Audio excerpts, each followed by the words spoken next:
Je krátko po 18.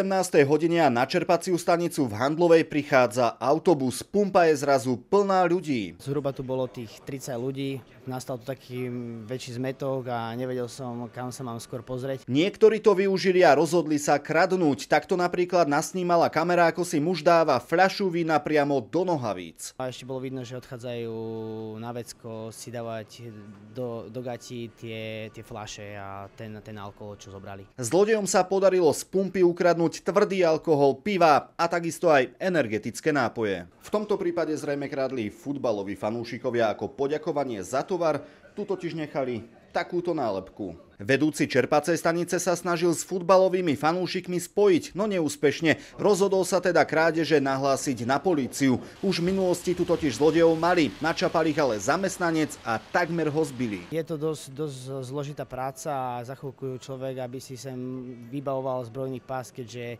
nikdy neviete, čo sa môže stať.